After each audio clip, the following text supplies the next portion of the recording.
Hello and welcome to our Providence homestead. My name's Julie and this is day 50 of a 91-day declutter challenge. And all this week, which is week 8, there are 13 weeks, 91 days. All this week we are in the second bedroom. For us, it's a guest bedroom. For you, it may be a guest bedroom or it may be a child's bedroom. And depending upon that is how you approach it, whether it's a young child or a teenager or a toddler, that you handle each one differently. But for us, we do not have any small children. We had this, the inside part of this home is 3 bedrooms. We have a 4th bedroom, which is out past the garage, which is an apartment for my daughter. And then we have a little cottage, like efficiency cottage, that we're currently using for storage and setup area. So for us, the second bedroom is this guest bedroom. There's not much in here, but I'm still going to go through each day with you. So we're working together to get this accomplished. So today, day 50, is the closet. You can see that right there behind us. And in that, we did change these handles here when we did the laundry room. Instead of having the white typical handles that you have on bifold doors like that, we ended up changing them. So let me turn around so you can see those in case you missed that video. So this is them. I'll zoom in a little bit. I really love these. It kind of dresses up the garage doors, or the closet doors. Makes it a little fancier, yay. But that's it. And it's a typical bifold closet. You can see shadows from the chandelier. So let me open it up. So I was bored a little bit last week in between doing the craft items, since I didn't really have a craft room. So I actually came in here and straightened this up. Right now, it is for just storage. There's water because if we lose electricity, we lose water. An old TV set, and I know it's a boat anchor kind of TV, but it has a VCR. And I have some tapes that's in a box in the garage somewhere that is of my son, who is passed, oh my goodness, 21 years ago. And of course of my daughter and Christmases and that kind of thing. So I've saved this TV. This was my son's TV. And I've saved it so that I can take those tapes and play them and put them in order. And then I'm going to transfer it to a DVD type software, and maybe even a thumb drive so I can have it and not lose it. And then I caught Clorox on sale, so that's that. And these are all my empty jars waiting for canning season to happen. And once the garage is done, then all of this will be going out to the garage, as I have a canning station out there. And then, of course, my husband, we have Gatorade for the same reason if we lose power. It's really a stockpile for hurricane season, for the Gatorade and the water. And there's 2 more waters back there. I'll be pulling those out. So we go through this water, and then I'm going to start purchasing it back so it's fresh. These right here, I don't have any place to put them. That's one, and that's another one. They are the surround sound for this home, but right now we're choosing not to use the surround sound. And that's pretty much it. So my closet is done. Like I said, you can see that it's completely done. And as the garage gets emptied out and ready, then we'll be moving, again, a lot of that canning supply stuff out to the garage. And then the stockpile stuff, or hurricanes, will be the only thing we'll keep in here. Let me see if I can do this without shaking too much. So that's it for the closet. Now for you, if you don't have a guest bedroom and you have a child's closet, then I would suggest, for me, I'm OCD. I have to start at the top or I have to start from left to right. It's just the way I'm wired. Whatever works for you is what you need to lean toward. If it's today, all you have time for is to go through your child's clothes that are hanging up, then that's a great place to start. Our children, when they're small, they grow so fast and they grow out of clothes so fast that sometimes you have clothes in there that they haven't worn for months or even a year just because they have their favorites. They have the things they like to wear all the time. They have the things you like for them to wear. And they're sitting in there and your child can no longer fit into them. So now's a great time to go ahead and go through all those items and pull out what they no longer can wear. Also pull out the things that are stained, ripped, torn, buttons missing, zippers no longer work.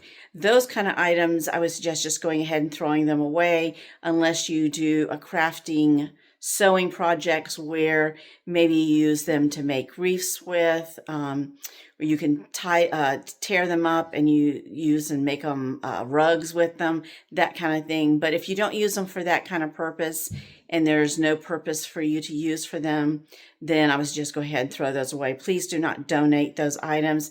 It just makes more work for the people receiving your donations.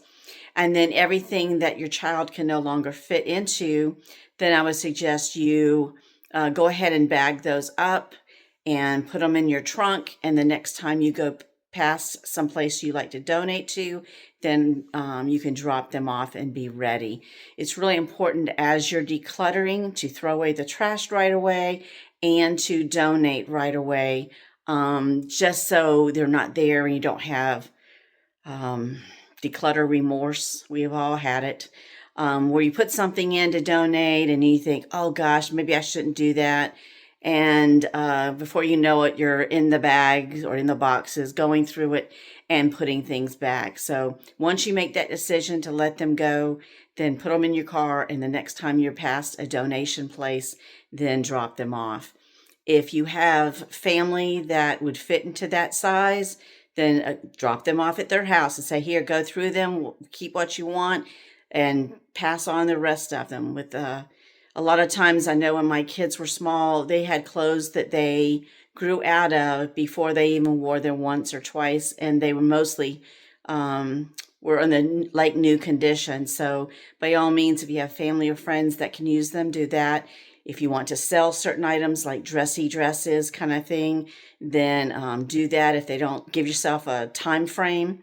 If they don't sell by a certain date or a certain time period, then donate from there. So I'm just changing my spot because my arm was getting tired. Now, if you have teenagers, that gets a little trickier.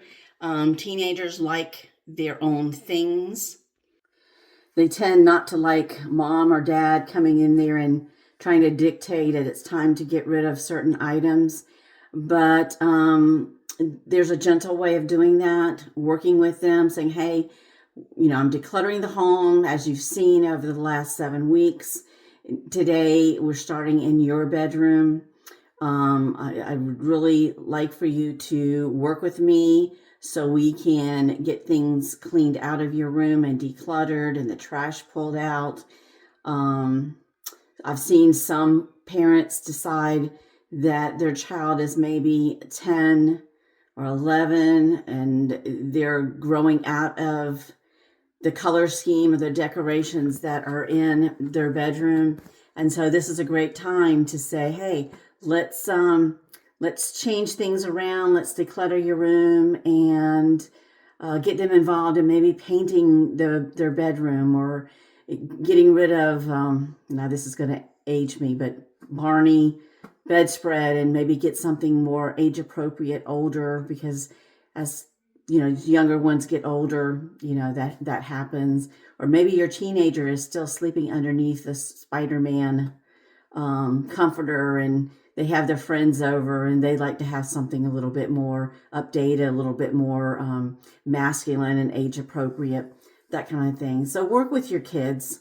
But by all means, unless it's a smaller child, If it's someone who is, let's say, 9, 10, or older, I would not just randomly go in there and start decluttering and throwing away and those kind of things, because it sets up some things that you may not want to deal with. Kids, and they become teenagers, are very space aware, and they feel like, although it's not true, but they feel like their bedroom is their area, their space, their personal space, enter only if invited kind of thing. So it sets up, if you go in there and try to bulldoze a teenager into doing this and just start throwing away things yourself, or pulling things to donate yourself or sell, then that will probably not go over very well. Just think if you try to do that to your husband. I've tried to do that. It doesn't work. So I would go in it with it gently and work with them, encourage them. If they pull out anything, I would praise them for their hard work and that kind of thing. Because you'll find, and they will start finding, if they clean out their space, they actually become less stressful too. They can find their favorite jeans. They can find their jackets. They can find the clothes they love to wear, and it's not piled up in a corner, or they can't find it in their closet because they have so many clothes that they can't wear that is crowding their space. So like I said, go into it with it gently, and I encourage you to just press on. And like I said, any 1% progress is better than 0% progress. So do what you can. Okay, so that's the end of this video. Again, this is day 50, second bedroom and the closet area. So until next time, hug your loved ones, tell them you love them, hit the like button, the share button, invite your friends to join along in this journey, so you'll have support more local than watching my videos, and get others in on the journey with you. So until next time, take care and God bless.